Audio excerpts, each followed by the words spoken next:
कहानी की शुरुआत होती है लंदन के एक बहुत ही खतरनाक इलाके में, जहां लोग रोज क्राइम के डर में जी रहे हैं। सालों से वहां एक अजीब सा गुंडा राज चल रहा है। उसी इलाके के एक फ्लैट में हम टॉम को देखते हैं, जो कंप्यूटर पर गेम खेल रहा था। बाहर से अजीबोगरीब डरावनी आवाजें आ रही हैं, तो उसने हेडफोन्स लगा लिए ताकि उसे कुछ सुनाई न दे। अगली सुबह टॉम गली से गुजर रहा था, तभी उसकी मुलाकात डैनी से हुई। डैनी ने उसे MP3 प्लेयर दे दिया जो टॉम ने मांगा था। स्कूल में टॉम का ध्यान पढ़ाई से हटकर लूसी के ऊपर था। वो बहुत समय से लूसी को पसंद करता है। क्लास के बाद लूसी उसके पास आई और बोली कि मुझे थोड़ी साइंस पढ़ा दोगे, केमिस्ट्री में बड़ी दिक्कत हो रही है। लूसी को अचानक अपने सामने देखकर टॉम हक्का बक्का रह गया। तब यूजीन वहां आ गया और टॉम को चिढ़ाने लगा कि एक लड़की से ठीक से बात भी नहीं कर सकता तू। लूसी ने गुस्से में उससे कहा कि बकवास बंद करो। फिर उसने वापस टॉम से कहा कि मुझे चार्ली के घर पर मिलना ताकि हम साथ में पढ़ सकें। टॉम मान गया और अपने घर की ओर चल दिया, जहां वो अपनी दादी के साथ रहता है। घर जाकर टॉम अपनी दादी नैन्सी के साथ बैठ गया।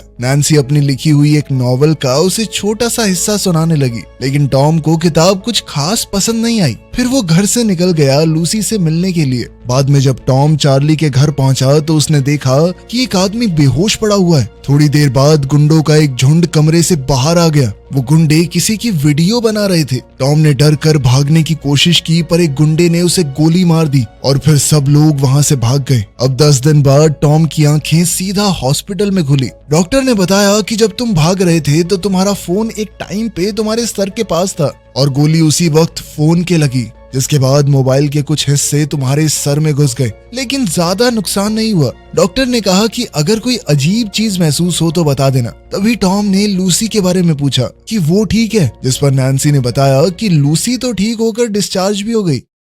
टैक्सी में जाते वक्त ड्राइवर टॉम को अजीब सी तरह से देख रहा था। इस बात से टॉम थोड़ा चिढ़ गया। जब उसने चलते हुए मीटर की तरफ देखा तो कुछ अजीब सा एहसास हुआ। फिर वो दोबारा से बेहोश हो गया और जब होश में आया तो अपने बेड पर पड़ा था। सुबह नैन्सी को टॉम की चोट थोड़ी ठीक लग रही थी। उसने कहा कि बेटा लूसी से भी मिलाओ तुम। टॉम कुछ फूल लेकर लूसी के घर गया। लूसी के भाई बेन ने उसे देखा तो अंदर भेज दिया। उन दोनों के बीच बातचीत शुरू हुई और टॉम ने माफी मांगी कि जब वो लोग तुम्हारे ऊपर हमला कर रहे थे तो मैं वहां से भाग गया। लेकिन लूसी ने कहा कि कोई भी होता वो यही करता, अकेले निहत्थे तुम क्या ही कर लेते उनका।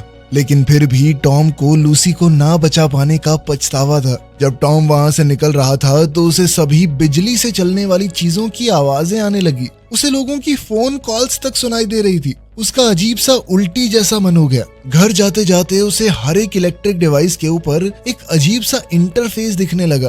तभी अचानक उसे फिर से उल्टी आने लगी और वो बेहोश हो गया। बेहोशी की हालत में अचानक उसे यूजीन का सेल फोन दिखाई देने लगा और उसे एहसास हुआ कि हमला करने वाले गुंडों में से एक यूजीन था। टॉम ने इस बारे में डैनी को बताया, लेकिन डैनी को उसकी बात पर यकीन नहीं हुआ। स्कूल में टॉम ने जब फिर से यूजीन को देखा तो वो उसके फोन के मैसेजेस पढ़ पा रहा था। अब उसे पूरी तरह यकीन हो गया कि उसे बिल्कुल सही लग रहा था। यूजीन इस वक्त लूसी के साथ जो हुआ उसी बारे में बात कर रहा था। अब टॉम को उस पर बहुत गुस्सा आया और उसने अपनी नई शक्तियों का इस्तेमाल करके बदला लेने का फैसला किया। उसने अपनी ताकत से गुस्से में यूजीन का फोन तोड़ दिया। इसके बाद टॉम डैनी के साथ रात को एक पार्टी में गया। पार्टी में वो एक सोफे पर बैठकर सब कुछ देखने लगा। उसने वहां बैठे बैठे सबके फोनों में झांक कर देखा और समझ गया कि कौन है जिन्होंने लूसी पर हमला किया था। सब कुछ पता चलने पर टॉम को बहुत ज्यादा गुस्सा आया। वो गुस्से में यूजीन की तरफ बढ़ा। उन दोनों की लड़ाई होने ही वाली थी, लेकिन डैनी ने थोड़ा बीच बचाव किया और फिर टॉम को वहां से ले गया।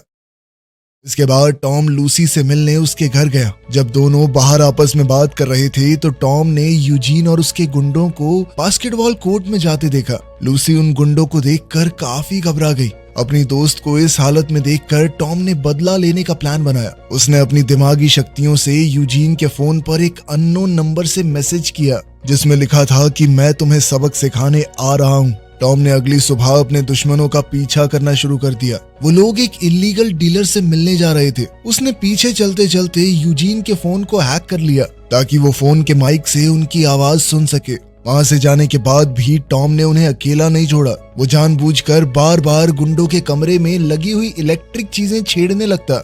कभी लाइट बढ़ा दी, कभी म्यूजिक चला दिया ताकि ये गुंडे थोड़ा डरने लगे। टॉम ने लूसी को भी उसी अनजान नंबर से मैसेज किया कि मैं तुम्हें बचाऊंगा उन लोगों से जिन्होंने तुम्हें चोट पहुंचाई है। लूसी ने पूछा कि तुम कौन हो, मेरी मदद क्यों कर रहे हो, लेकिन उसने जवाब नहीं दिया। सुबह स्कूल के सभी बच्चों को ऑडिटोरियम में बुलाया गया कुछ अनाउंसमेंट करने के लिए, लेकिन तभी टॉम ने अपनी ताकत से उस प्रेजेंटेशन को हैक कर लिया और कैस नाम के गुंडे की प्राइवेट वीडियो लीक कर दी। वो वीडियो देखकर सब लोग जोर जोर से हंसने लगे, जबकि कैस शर्म के मारे वहां से चला गया। टॉम ने ये सारी बात जाकर लूसी को बताई। लूसी ये जानना चाहती थी कि आखिर ये सब किया किसने। टॉम रेडियो पर गाने चलाने के लिए आगे बढ़ा, तभी लूसी ने पीछे से उसी अनजान नंबर को मैसेज भेजा कि तुमने ही ये सब किया है ना। टॉम अपने दिमाग से ही मैसेज भेज सकता था, तो वो रेडियो को एडजस्ट करते हुए सभी मैसेजेस के जवाब देने लगा। टॉम ने लूसी से पूछा कि तुम्हारे ऊपर हमला क्यों हुआ था। लूसी ने बताया कि वो लोग मेरे भाई को गैंग में शामिल करना चाहते हैं, और जब उसने मना कर दिया तो गुंडों ने कहा कि हम तेरे परिवार के किसी आदमी पर हमला करेंगे।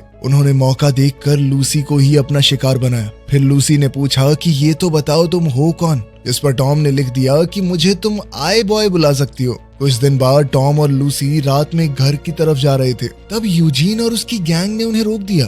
वो लोग मिलकर लूसी का मजाक उड़ाने लगे और ये अननोन नंबर से मैसेजेस कौन भेज रहा है ये जानने के लिए यूजीन ने टॉम को पकड़ लिया और उससे पूछा कि सच सच बता, तू ही भेज रहा है ना ये सब। तभी अचानक टॉम ने अपने दिमाग से उनके फोन पर मैसेज भेजा, अब एक गलत आदमी को पकड़ रहा है छोटे। ये मैसेज देखकर यूजीन कंफ्यूज हो गया कि कौन है ये, और उधर मौका देखकर टॉम और लूसी वहां से भाग गए। ये सब देखकर टॉम सोच में पड़ गया कि ये गुंडे लूसी को अकेला नहीं छोड़ रहे। उसने फैसला लिया कि इन सबको सबक सिखा के रहूंगा। इसके बाद टॉम ने थोड़ा इंतजार किया। वो पहले से जानता था कि यूजीन और उसकी गैंग वाले एक कार चुराने की कोशिश करने वाले हैं, और जैसे ही वो गाड़ी को खोलकर अंदर घुसे तो टॉम ने वो गाड़ी अपनी ताकत से लॉक कर दी। सभी लड़के थोड़ा डर गए। टॉम ने गाड़ी में लगे रेडियो को ऑन किया और अपनी आवाज बदलकर उन सब से बात की। उसने उन्हें धमकाते हुए कहा कि जल्दी से बताओ तुम्हारी गैंग का लीडर कौन है, लेकिन लड़के कुछ भी बताने को तैयार नहीं थे। जिसके बाद टॉम ने अपनी ताकत से कुछ ऐसा किया कि इंजन खुद ब खुद बहुत ज्यादा तेजी से चलने लगा। उसमें से धुआं उठने लगा, धीरे धीरे आग लग गई। आग को देखकर कैस नाम का लड़का बहुत घबरा गया। उसने चिल्लाकर कहा कि लीडर का नाम कट्स है, हम तो स्कूल जाने वाले बच्चे हैं भैया, प्लीज छोड़ दो। ये सुनकर टॉम ने गाड़ी का लॉक खोल दिया और सभी गुंडे ब्लास्ट होने से पहले निकल गए। पर टॉम का बदला तो अभी शुरू हुआ था। अब टॉम ने अपनी ताकत का इस्तेमाल करके कट्स का पूरा एड्रेस निकाला, लेकिन वो ये नहीं जानता कि उसका खास दोस्त डैनी भी उसी गैंग का मेंबर है। कट्स अपने कुछ साथियों के साथ टीवी देख रहा था। अचानक उसी की गाड़ी की रिकॉर्डिंग आ गई। टॉम ने उसकी गाड़ी खोलकर उसमें पेशाब कर दिया था। ये देखते ही कट्स गुस्से में अपनी गाड़ी की तरफ भागा। गुंडों के फ्लैट से निकलते ही टॉम वहां घुस गया और उसने घर में मौजूद सारे इलेक्ट्रॉनिक डिवाइसेस खराब कर दिए। साथ ही कट्स ने जो ड्रग्स वहां छुपाए हुए थे वो ले गया। जब कट्स वापस आया तो उसने देखा कि उसका पूरा घर तबाह हो रखा था, और ये देखकर कि उसका माल भी चोरी हो गया है वो बहुत ज्यादा गुस्सा हो गया। उधर लूसी ने टॉम से कहा कि मैं इस हफ्ते से क्लास वापस जाऊंगी, मुझे अब पहले से बेहतर लग रहा है। फिर दोनों आई बॉय के बारे में बात करने लगे जो गैंग्स के ऊपर हमला करके फेमस हो रहा है। टॉम जानना चाहता था कि लूसी इस बारे में क्या सोचती है। लूसी ने कहा कि आई बॉय है तो एक आदमी ही ना, और अगर इस इलाके की हालत बेहतर करनी है तो बहुत ज्यादा करना पड़ेगा, ये छोटे मोटे हमलों से कुछ नहीं होने वाला। ये सुनकर टॉम ने फैसला किया कि वो क्राइम को इस इलाके से खत्म ही कर देगा। वो ये तो जानता ही था कि उसके एरिया में कौन कौन क्रिमिनल है। उसने उन सब के घर में घुसकर वो ड्रग पैकेट्स छुपाने शुरू कर दिए और फिर पुलिस को सटीक खबर दी कि इन जगहों पर रेड मारो, यहाँ पर ड्रग मिलेंगे। जिसके बाद बहुत सारे ड्रग डीलर्स पकड़े गए। ऊपर से उसने इन सब गुंडों के बैंक अकाउंट से भी सारा पैसा निकाल लिया था। साथ ही वो इस सब की वीडियोस इंटरनेट के ऊपर भी अपलोड कर रहा था ताकि आई बॉय के नाम से ये गुंडे डरने लगे। पुलिस की इन रेड्स में यूजीन और उसकी गैंग भी पकड़ी गई और उस इलाके के लोग अब थोड़ा बेहतर महसूस करने लगे। टॉम की ताकत धीरे धीरे काफी बढ़ गई थी। उसका बर्ताव भी थोड़ा बदलने लगा। वो सिर्फ देखने भर से शहर के कई हिस्सों की लाइट को बंद कर सकता था। इतना ताकतवर हो चुका था वो। कुछ दिन बाद हम कट्स को अपने बॉस एलमान से बात करते हुए देखते हैं। एलमान ने उसे धमकाया कि तू कुछ भी बेच नहीं पा रहा है, नुकसान पे नुकसान करवा रहा है मेरा। अगर जल्दी से प्रॉफिट नहीं दिया ना बेटा तो मरेगा तू। टॉम ने अपनी ताकत का इस्तेमाल करके पूरी कॉल सुन ली और गैंग लीडर का नाम भी जान गया। उधर कट्स ये जानना चाहता था कि वो आई बॉय है कौन खबर दे रहा है पुलिस को। उसने अपनी गैंग के लोगों को ऑर्डर दिया कि अपने आस पड़ोस के जितने भी फ्लैट्स हैं उनसे फोन और सारी इलेक्ट्रॉनिक चीजें चुरा लो। अब गैंग वालों ने हर जगह घुस के लूटपाट शुरू कर दी। अगली सुबह टॉम को एहसास हुआ कि लोग इंटरनेट पर उसे गालियां दे रहे हैं कि तुम्हारी वजह से हमें लूटा जा रहा है। उसे समझ आया कि लंदन के लोग इन चोरी और अटैक से बहुत परेशान हो गए हैं और ये सब उसे ढूंढने के लिए तो हो रहा है। यहाँ तक कि उसकी दादी का भी कुछ सामान चुराया गया था। तो टॉम ने फैसला किया कि थोड़े टाइम तक रुक जाता हूँ। कुछ समय बाद जब गुंडों को लगने लगा कि आई बॉय अब उन्हें नहीं देख रहा, उन्होंने फिर से उल्टे पुल्टे काम शुरू कर दिए। अब टॉम दोबारा से हमला करने को तैयार था। टॉम अब थोड़ा चुप चुप रहने लगा था तो नैन्सी को लगा कि कहीं ये किसी गलत काम में तो नहीं पड़ गया। उसने डैनी से बात की कि समझाओ अपने दोस्त को, ध्यान रखो इसका थोड़ा। उसी वक्त पास ही में कट्स अपनी गाड़ी की तरफ जा रहा था और आई बॉय उसे दूर से देख रहा था। आई बॉय ने लूसी को मैसेज भेजा कि मैं आज सब कुछ खत्म कर दूंगा हमेशा के लिए, लेकिन लूसी ने कहा कि ये सब मत करो, तुम खतरे में पड़ सकते हो। साथ ही उसने ये भी कहा कि कानून को अपने हाथ में लेना ठीक नहीं है। टॉम को उसकी बात तो ठीक लगी पर फिर भी उसने पीछा नहीं छोड़ा। उसने कट्स की गाड़ी को उसके फोन से ट्रैक किया, लेकिन कट्स ने अपना फोन डस्टबिन में फेंक दिया था, इसीलिए टॉम उसका पीछा नहीं कर पाया। तभी टॉम को अचानक हेलीकॉप्टर की आवाज आई। पास ही में एक बड़ा सा एक्सीडेंट हुआ था जिसके लिए टीवी वालों का हेलीकॉप्टर जा रहा था। अब टॉम ने हेलीकॉप्टर के कैमरे को हैक करके कट्स की गाड़ी को देखा और अपनी साइकिल पे उसके पीछे हो लिया। कट्स एक खुफिया जगह पर गया जहां बहुत सारे कंटेनर्स पड़े थे।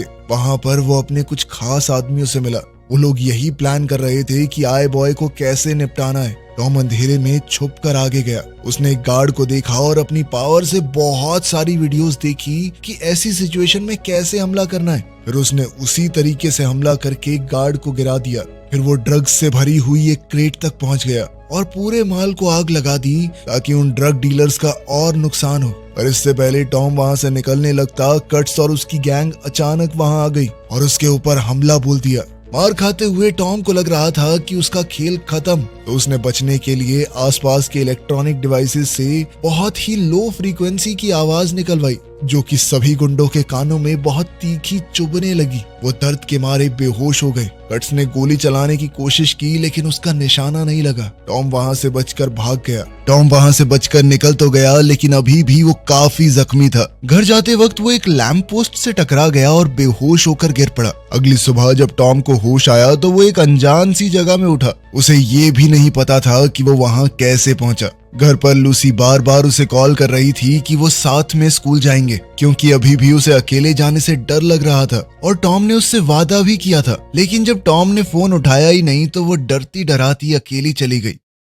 एग्जाम के बाद जब लूसी टॉम से मिली तो वो उससे बहुत नाराज थी। टॉम ने समझाने की कोशिश की कि रात को कुछ दिक्कत हो गई थी, मैं घर वापस नहीं आ पाया, पर लूसी कुछ भी सुनने को तैयार नहीं थी। तभी दोनों ने महसूस किया कि सब लोग बिल्डिंग की तरफ देख रहे हैं। जब उन्होंने मुड़कर देखा तो उन्हें कैस की लाश दिखी। ये देखकर टॉम हिल गया। बाद में टॉम छत पर खड़ा डैनी से बात कर रहा था। बातचीत के दौरान टॉम ने पूछा कि कैस को किसने मारा होगा, जिस पर डैनी ने सीधा सीधा जवाब दिया कि आई बॉय की वजह से मरा है वो, उसी ने ये सब कुछ शुरू किया था। हाँ, वो गैंग में मिला हुआ था लेकिन कोई भी पूरी तरह बुरा तो नहीं होता ना, नहीं सहन कर पाया अगला इतनी बदनामी। ये सुनकर टॉम दुखी हो गया। डैनी की तरह ही बाकी लोग भी दो हिस्सों में बट गए, एक जो सोचता था कि आई बॉय सही है, दूसरे जो उसे गलत मानते थे। अब टॉम बड़ा परेशान सा रहने लगा था तो वो डॉक्टर के पास गया और कहा कि फोन के हिस्से जो मेरे दिमाग में घुस गए थे उन्हें निकाल दो। लेकिन डॉक्टर ने कहा कि ये बहुत पेचीदा काम है, तुम मर भी सकते हो, ये करना बहुत मुश्किल है।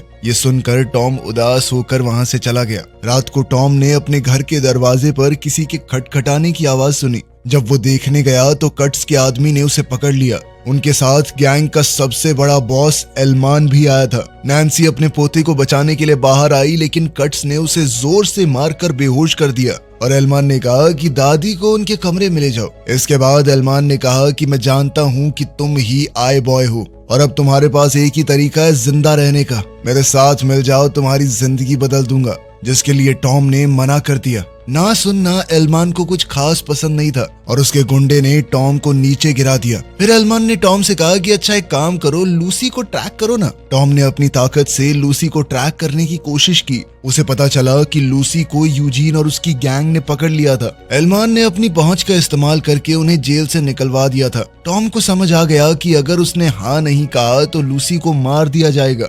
अब टॉम के पास कोई चारा तो था नहीं। साथ ही एलमान ने उसे ये भी बताया कि तुम्हारा दोस्त है ना ये डैनी, इसी ने मुझे सब कुछ बताया है, वो भी इन चंद रुपयों के लिए। साथ ही एलमान ने डैनी को भी पैसे देते हुए सबके सामने जलील किया और फिर नोट देकर कहा कि चल निकल यहाँ से अब। फिर उसने टॉम से कहा कि जैसे तुमने कट्स के अकाउंट से पैसे गायब किए थे वैसे ही तुम पैसे भर भी सकते हो। मेरे अकाउंट को पैसों से भर दो वरना लूसी मरेगी। टॉम ने धीरे धीरे ट्रांसफर तो शुरू कर दिया, लेकिन साथ साथ अपनी पावर से उसने पुलिस को भी फोन लगा दिया, उस फोन से जो लूसी के पास रखा हुआ था। वेयरहाउस में यूजीन और उसके साथियों ने बंदूक तैयार रखी थी। अगर टॉम उनके बॉस की बात नहीं मानता तो वो लूसी को मार देंगे। लूसी उन पर चिल्लाने लगी कि हम साथ खेलते हुए बड़े हुए हैं, इतने गिर चुके हो तुम लोग। यूजीन को उसकी बातों से गुस्सा आने लगा, पर तभी पुलिस वहां आ गई। उन लोगों ने फोन तोड़ दिया और जल्दी से लूसी को पकड़ के एक जगह छुप गए। लूसी ने आवाज करने की कोशिश की पर उसका मुंह बंद था, इसीलिए पुलिस उसकी आवाज नहीं सुन पाई। फोन टूटने का एहसास होते ही टॉम के शरीर में हल्का सा झटका लगा। ये देखकर एल्मार को शक हुआ और वो टॉम को लेकर वेयरहाउस की तरफ ही निकल पड़ा। पुलिस से छुपते वक्त यूजीन की बंदूक जमीन पर गिर गई थी। मौका देखकर लूसी ने वो बंदूक उठा ली, लेकिन तब तक पुलिस वहां से जा चुकी थी। बंदूक के दम पर उसने तीनों गुंडों को घुटनों पर बैठने को कहा, लेकिन वो उनकी तरह नहीं थी, गोली नहीं चला पाई। वो बाहर निकलने लगी, लेकिन इतने में एल्मार अपने आदमियों के साथ वहां आ गया। गुंडों को देखकर वो थोड़ा घबरा गई और यूजीन ने मौके का फायदा उठाकर पीछे से उस पे हमला करके बंदूक छीन ली। ताकि टॉम कुछ कर ना पाए तो एक गुंडे ने टॉम के सर पर बंदूक से वार किया। सब वापस कंट्रोल में आ गए। एल्मान ने टॉम से कहा कि अपना अधूरा काम पूरा करो, पैसे भर दो मेरे अकाउंट में। पर टॉम ने कहा बस बहुत हुआ। उसने अपनी ताकत को सबके फोन्स पर फोकस किया। एल्मान समझ गया कि कुछ गड़बड़ है और उसने अपना फोन दूर फेंक दिया, लेकिन बाकी गुंडों को समय नहीं मिला और जेब में ही उनके फोन फट गए, जिस वजह से वो काफी जख्मी हो गए। इससे यूजीन का भी ध्यान भटक गया और लूसी ने अचानक ही उसके ऊपर हमला कर दिया। इस सब के दौरान एल्मान वहां से बाहर भाग गया था। टॉम उसे ढूंढते हुए बाहर गया, लेकिन एल्मान ने एक लोहे की रॉड से पीछे से उस पर हमला कर दिया और उसे बुरी तरह पीटने लगा। टॉम ने फिर से अपनी उस तीखी आवाज वाली ताकत का इस्तेमाल करने की कोशिश की, लेकिन एल्मार ने अपना सर टॉम के सर पर दे मारा, जिसके बाद टॉम बेहोश होकर गिर पड़ा। एल्मान ने रॉड उठाई और उसकी जान लेने ही वाला था, तभी लूसी वहां आ गई और हवा में एक गोली चलाई। उसने एल्मार को चीखते हुए चेतावनी दी कि टॉम से दूर रहो वरना गोली मार दूंगी तुम्हें, लेकिन एल्मान उसकी तरफ बढ़ने लगा। लूसी ने देखा कि उसकी बंदूक जाम हो गई है, वो डर गई, लेकिन इससे पहले एल्मान उस तक पहुंच पाता एक गोली चली जो सीधा एल्मान के हाथ पर जा लगी। इससे एल्मान को बहुत गुस्सा आया। उसने लूसी से बंदूक छीनकर उसे मुक्का दे मारा और वो वहीं बेहोश होकर गिर पड़ी। उसी वक्त टॉम होश में आ गया। लूसी को जख्मी देखकर उसका खून खौल उठा। एल्मान ने लोहे की रॉड उठाई और टॉम की तरफ बढ़ा, लेकिन एक जोरदार चीख के साथ टॉम के अंदर से इतनी ताकतवर शक्ति निकली कि उसने एल्मार को एक पल में खत्म कर दिया। इतनी ज्यादा ताकत का इस्तेमाल करके टॉम भी थक गया था और वो वहीं पर बेहोश होकर गिर पड़ा। जब टॉम की आंख खुली तो वो हॉस्पिटल बेड पर अपनी दादी के पास होश में आया। नैन्सी बहुत खुश थी कि टॉम ठीक है। दोनों ने साथ में खाना खाया और घर चले गए। घर के पास टॉम की मुलाकात डैनी से हुई, जिसने उससे माफी मांगी और कहा कि मैंने जो किया बहुत गलत था। उसने कहा कि मुझे ये एल्मान का दिया हुआ पैसा भी नहीं चाहिए आराम की कमाई। लेकिन इस पर टॉम कहने लगा कि मैंने लूसी पर हमला करने वाले सभी गुंडों को पकड़ लिया, पर ये कभी नहीं सोचा कि वहाँ वीडियो कौन बना रहा था। डैनी चुप हो गया और टॉम ने कहा कि सुधर जा भाई, अभी भी वक्त है। आखिर में टॉम और लूसी बिल्डिंग की छत पर मिले। टॉम ने छत पर एक छोटा सा रोमांटिक डिनर अरेंज किया था। दोनों ने एक दूसरे को चूम लिया। वो इस बात से खुश थे कि उन्होंने लंदन के सबसे बड़े क्रिमिनल बॉस को खत्म कर दिया। वीडियो पसंद आई तो लाइक कर देना, चैनल को सब्सक्राइब कर लेना। मिलते हैं अगली वीडियो में।